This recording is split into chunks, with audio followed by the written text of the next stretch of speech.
Hello, beautiful souls. I'm glad you're here. Let's have a conversation.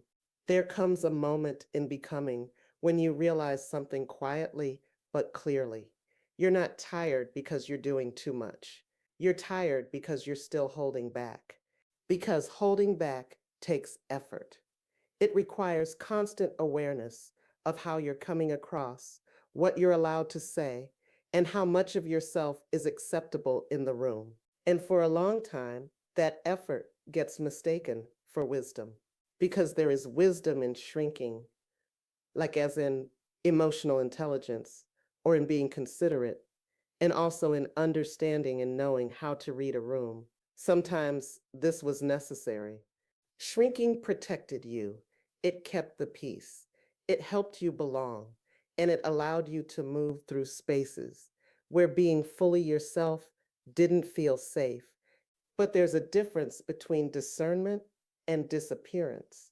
And that's the line many of us, especially women, cross without realizing.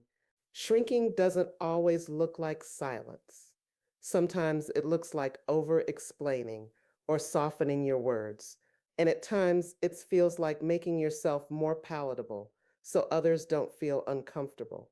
It can look like waiting to be invited, waiting to be validated, or waiting to be told it's okay to take up space. And over time, that waiting becomes exhausting. The courage to show up fully doesn't arrive as confidence at first. It arrives as discomfort because there's discomfort when you stop editing yourself mid sentence or when you don't rush to smooth things over. And there's discomfort when you let your presence be felt instead of managed. Discomfort isn't a sign you're doing something wrong. It's a sign you're stepping out of a pattern that once kept you safe. And then there's fear that shows up often disguised as responsibility. You may tell yourself you don't want to be too much, too intense, visible, or too honest. But what you're really negotiating with is an old belief that your fullness requires permission, and it doesn't. Showing up fully doesn't mean forcing your voice into rooms that aren't ready, but it does mean no longer contorting yourself to fit in rooms you've already outgrown. And oh, there is grief in this shift, grief for versions of yourself who learned to survive by staying small, grief for relationships that benefited from your quietness, and grief for the illusion that shrinking was keeping you connected. When you stop shrinking, some people will feel unsettled, not because you've changed for the worse, but because you're no longer holding yourself back to make things easier for them. Know that this is not arrogance, it's alignment. The courage to show up fully is not loud, it's steady. It looks like trusting your internal signals more than external approval, letting your energy take up the space it naturally occupies. And it looks like choosing self respect over self erasure.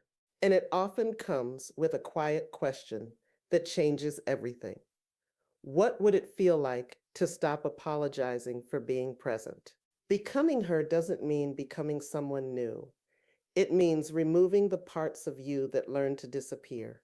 And if this reflection landed for you, you're not alone in it.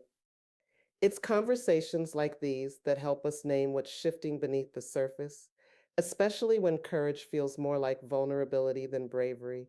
I'm here every week holding space for moments like this. And if you want to stay in this conversation, I'd love to have you. Please subscribe.